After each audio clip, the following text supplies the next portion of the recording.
we start our next press conference, and the game between Leonard Dominguez and Rustam Kasimdzhanov just finished in a draw. And my first question to Rustam, how did he evaluate the position, and was he happy with the opening today? Well, basically, the opening was more or less prepared till here I was playing very fast, and here I didn't really understand why Lenier took queen takes d8, because I think if you go something like knight e3, he probably gets a more favorable version of the exchange, because I think queen d8 is just losing time a little bit. And queen d8, rook d8, f3, bishop d5. I was not so sure, but I had the feeling that maybe black is having chances to be slightly better, and also I had like 1.5 hours more on the clock. So it seems maybe that you were not prepared for this opening. Yes, obviously I was not prepared, and it was difficult because I was trying to find some way to try to get advantage, but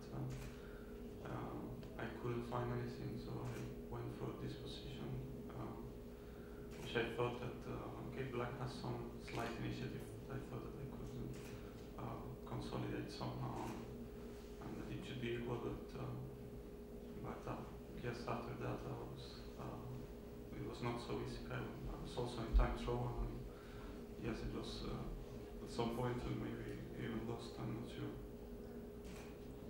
So after this position happened, do you think you had really good chances? Well, this is the thing, yeah. I mean, I'm also not sure about this plan about rook d1 and rook d2, because now it's pretty forced, yeah. In this position, the spin is very unpleasant because the knight cannot move, yeah. And now the point is after a5, if I manage to go a4, then I'm probably winning, because he can never get out of the spin. And after b3, I am winning with takes, takes, and c5, because this bishop can never get out. And so b4 is only chance, takes, takes, knight takes b4. Now rook d8, I thought, even king g7, and he cannot really go rook d7, king h6, rook c7, because I thought rook a4 is winning. And then basically check, and I'm coming to the second rank with Tempe, and I thought it's winning for black. And I think, knight e3 is the only chance. And I think h5 is a pretty good move. And after rook c2, rook b3, it's important that king f2 runs into c5. And I keep very good winning chances, I think. So Lenier played knight f5, rook c3, and now quite naturally he started to try to exchange pawns. And now I had some sort of a blackout, because I played hg4 very quickly, having calculated the line takes knight e4, king f3, and knight d6. And I thought I'm winning here. The problem with this line is both hg4 is not, fg4 is not forced, and also after knight d6, knight takes d6 is just a draw. Takes in king e4, so it's just some sort of a blackout. I think instead I was trying to think about this position. I think king g6 is probably just winning. Jump. Yeah, king g6 here is just winning for black, because I don't see anything better for white than knight e7, king f7, knight f5, and now we get the same ending like in the game, and he cannot go fg4 because knight e4, and knight d6 will now win. And I think after takes on g5, now if he goes fg4, I get king e6, and I get like 2 tempi up compared to the game. And the king is coming to e5, and I'm winning, I think. So maybe knight h6 is the only chance. 96, 94. Yeah, but I still think this is so bad for white. I mean, something like this is just so horrible. And you can go king e3, knight f2. Okay, king g3, and then maybe now I can already start running my pawn, yeah? Knight f2. I know. Knight f2, c4. c4, knight e4.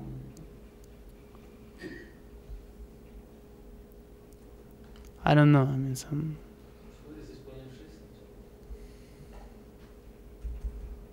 Or like this, yeah. Maybe a 4. No. G4. But G4 maybe you can take. C4 king f3. But okay, at least it would have been horribly difficult for white. I had some sort of just impulsive decision because I calculated the line which didn't even work, yeah, and I was not even in time trouble, so I blew this chance somehow. So you think it was the only moment where you can fight for more than draw?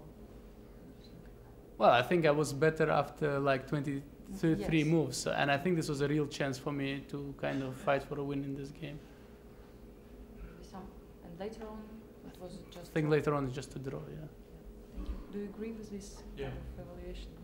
Thank you. And do we have some questions? У нас есть вопросы? Давай. Вопрос Рустам Хасымжанова. Вместо последнего это H5, это пешка ходили. Вместо этого, значит, ладьей B1 шаг и потом ладьей на C1. Как это белым намного бы нельзя было это, значит, трудность создать. А там много ходов было разных. Мне кажется, что H5 тоже интересно. Выходили, значит, нам болельщикам ваших, это истинных болельщикам немножко не понравилось. Вам это много было бы шансы, если ладьей, это B1 шаг, потом C1 поставить, и ваши это крайне черные пешки защищены были, и любое время вы шахом, понимаете, беспокойно бы белого Когда болельщики очень хорошие идеи подают. H5, любое время вас не тревожит, выходили в Мне хотелось побыстрее дать королю свободу, потому что мне казалось, при короле на H8 у белых много шансов. Посмотрим это.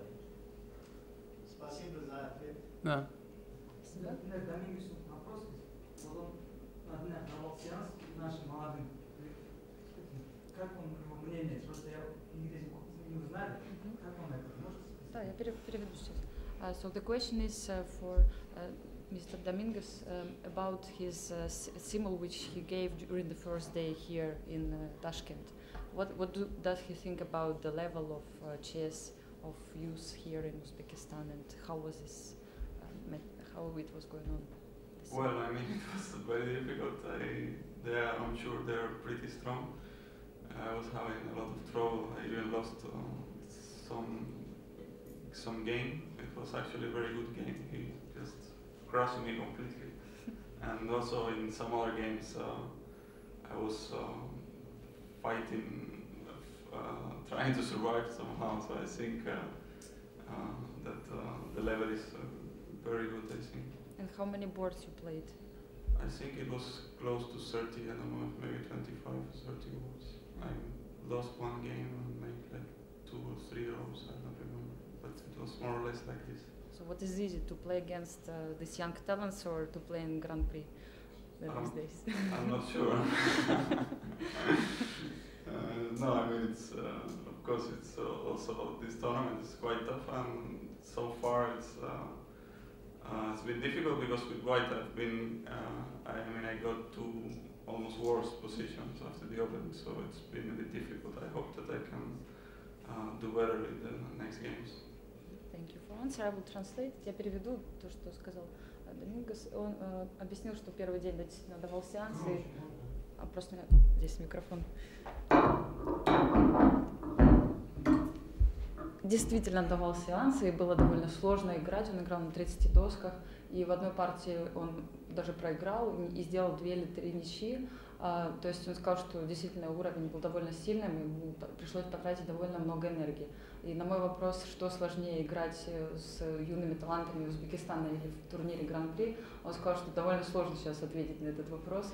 Но в любом случае, действительно, уровень участников сеанса был высоким. Ну и здесь, конечно, у него проблемы в самом турнире, потому что вот он сыграл 2 партии белыми и в обоих практически получил хуже позиции. Но надеется, что в последующих турах ему удастся как-то собраться. Спасибо. Еще есть вопросы? Пожалуйста. Рустам, я хотел узнать, вы на открытии очень скромно сказали, что в Ташкенте вам играется сложно, и что вы не ставите каких-то высоких задач.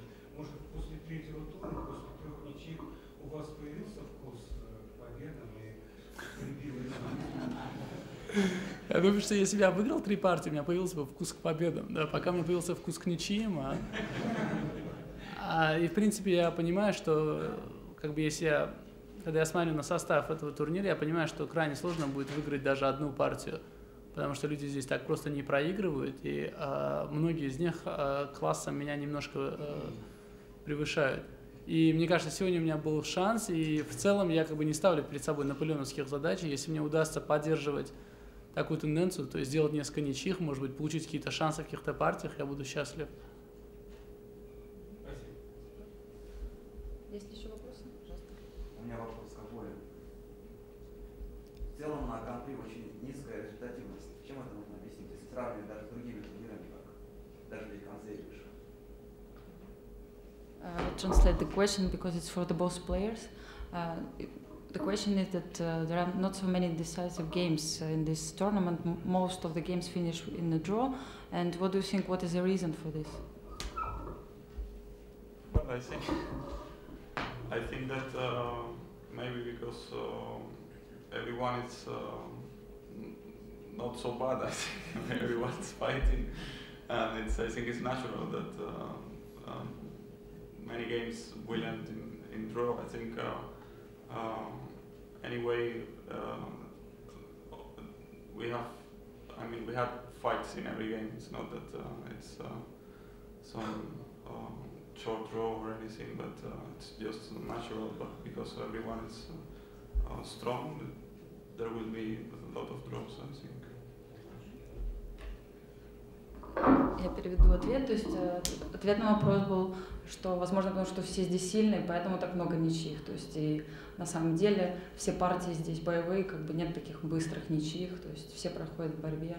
And so my question is actually, do you think this rule that it's impossible to offer a draw during the game helps actually to see more fighting chess here? And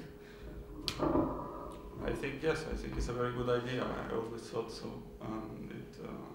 I don't know. Maybe even Rustam's idea it's even better. But okay, I think what we have here it's enough for guarantee that there will be a fight. And if there is a fight, I think there is no. I don't see a problem with the draw. I think what spectators like is to enjoy the time during the game. It really doesn't matter if we have some very interesting fights, if it's a draw or if some of the players will win. I think it's it's the same. actually, you speak about the idea of Rustam. Probably you mean this possibility to play rapid chess in case of draws. Yes, of course. This is a famous idea. Yeah. Rustam, so what is your opinion about this the question which was asked? Should I answer in English? Можно по-русски, что? I will translate. Мне кажется, что в Лондоне было то же самое. Первых туров 7, там было 2 или 3 результативных партии вообще. А потом под конец как бы люди немножко устали и стало результативных чуть больше. Мне в целом кажется, что софийские правила негативно сказываются на результативности. Потому что как бы в любой сложной позиции, когда есть повторение ходов, человек, который играет, понимает, что если не повторить сейчас, то, может быть, еще 70 ходов придется играть. А в то время как при обычных правилах предложил ничью, получил отказ и играешь как бы.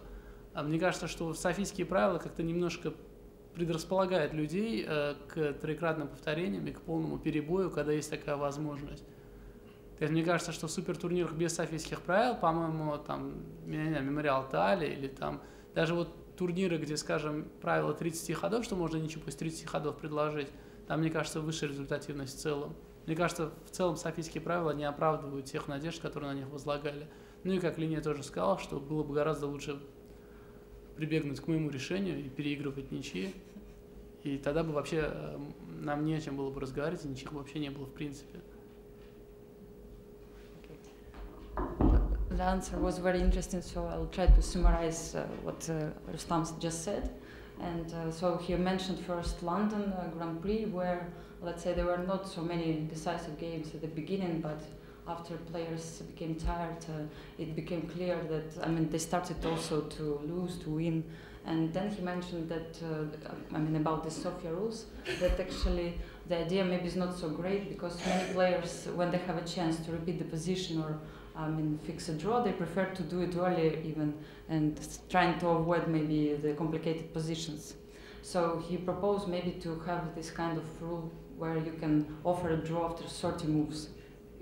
And of course he mentioned that his idea is probably the best one. When you, if the game finished with a draw, then you play rapid or blitz games, and never ever we're gonna have a draw in any game.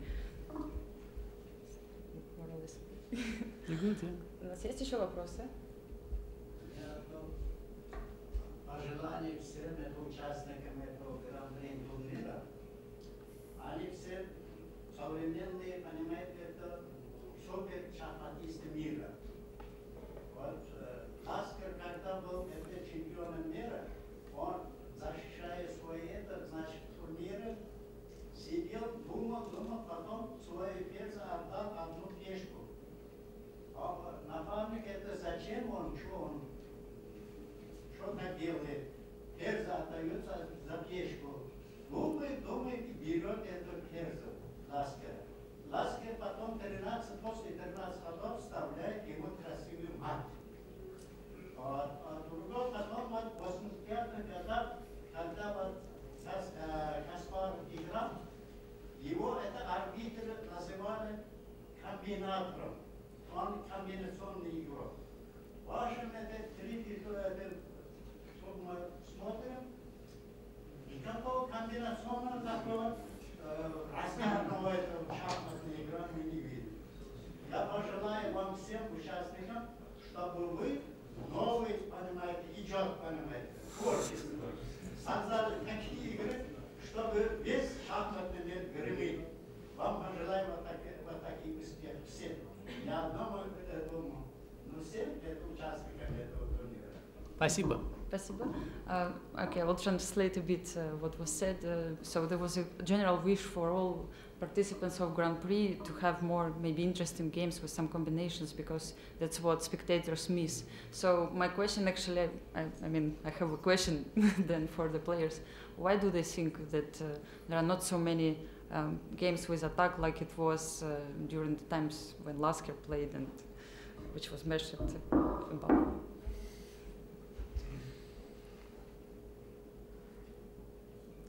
Well, first of all, I'm not sure if there are more games with attack games, if you want to call it like that, than in Lasker times. For this you have to make a very deep study and to see statistics. But anyway, I think that again, chess is different now than it was even 15-20 years ago.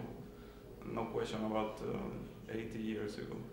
So I think level now it's of course way much higher, and everybody's defending pretty well, and that makes it difficult, in my opinion, to create some sort of immortal game or something like this these times. Maybe we only know immortal games from that time. That's why we don't see another you other also boring have some games. pretty nice attacking games these times, and I just think that it's not. It doesn't happen so often. It's logical. В будущем такое правило ведут за хорошую комбинацию 2 очка. Больше комбинаций. Мне в целом кажется, что объективно, если бы Ласкер, скажем, играл бы с Каруаной или с Камским, и сыграл бы, скажем, 1000 партий, я не знаю, сколько он правил комбинаций в этих партиях. То есть, во всех, но проиграть все. Я считаю, что ни одной бы комбинации не правил бы, скорее всего. Потому что его бы окучивали бы и не дали бы шансов. А какой рейтинг может дать, вот, допустим, Капабланка? Ну, Капабланка известно, где-то 2500, как бы люди изучали этот вопрос. 2500, да. Ласкер, Ласкер, наверное, ниже, как бы. Okay, actually, the answer of Rustam was that probably if Lasker played against such players like Caruana and Kamsky, he probably would never make any combination. And let's say out of 1,000 games, most probably he would never win one by making combination. And so now there was also the question about what was approximate rating of Capablanca at the time, and because Lerner is famous that he's from Cuba, so here, I mean, the answer was about 2,500. I don't know, maybe you disagree with this evaluation of the rating, possible rating of Capablanca, yes, let's say if we calculate it for today. Yeah, it's actually very popular question between Cuban players about this, what rating we think that Capablanca will have today. I'm not so sure about the answer, to be honest. I think, of course, if first of all he would need some time to study a bit, because otherwise he wouldn't make a draw with I think some decent 2,000. I mean 2,600 players. It would be very, very difficult for him to play against. But okay, if he would have some time to maybe study some theory and some developments, I think he would be for sure very strong. I'm not so sure how strong though, but for sure he would be, I don't know how to say so. You think he would be sitting there with Houdini, you know? yeah, something like this. Then for sure, because he was so, of course he was great and great talent and everything. But again, I think that this level today, it's much higher than it was in his times. Я переведу несколько замечаний, которые были только что высказаны. То есть первое было замечание, что, конечно же, этот вопрос, какой рейтинг был бы сейчас у Капабланки, дискутировался кубинскими гроссмейстерами. И то есть высказано было предположение, что, конечно же, сейчас пришлось бы Капабланке немножко подучить бы теорию, вот, кажется, и, может быть, после этого действительно он бы мог бороться на уровне высоком, поскольку был очень талантливым шахматистом. Спасибо. Еще давайте последние два вопроса, и мы закончим пресс-конференцию. Last two questions. They once asked Carlos Magnus how many sets of chess at home he has. He said he didn't think he had any chess sets at home. He practiced with computers. Can our grandmasters here tell us how many chess sets they have at home? I have two. I have two chess sets. One normal size for starting and one small for traveling and so on. Yeah, I think I also have two. Two? Yeah, one which I use myself, and with the other one, basically my kids were playing at some point. What do you think about Fischer chess? Because it will help to avoid so deep opening preparation, and the games will be much more exciting, I think. And the level of top grandmasters will be clearly higher than normal players. And maybe it's a way to avoid such a person of drawish game. And so hard home work, home preparation. What's your opinion about? What do you think? Well, I don't know. It's also a big question. I mean, it's definitely a very interesting idea. Of course, we already have tournaments with this system. I myself never played, maybe some games, but against computer, but no, not really important. But of course, I think it's quite interesting as most of features ideas. It has a good point, and yes, maybe it should be tried more often in tournaments like this. Yeah, no, I actually think that working on the opening is not so bad. I mean, I understand the point behind your question, but I think it actually enriches the game a little bit. That you work, that you get to know typical structures and everything, and it's not so bad, I think. Also for young players, it's actually quite useful to learn opening theory in order to develop the overall understanding. And as for Fischer chess, actually, I think Fischer chess is okay, but I think then we have to play more than one game a day. I mean, I would be happy to play like a set of, I do not know, 5 rapid games or 4 rapid games from a different position, and it would be a lot of fun.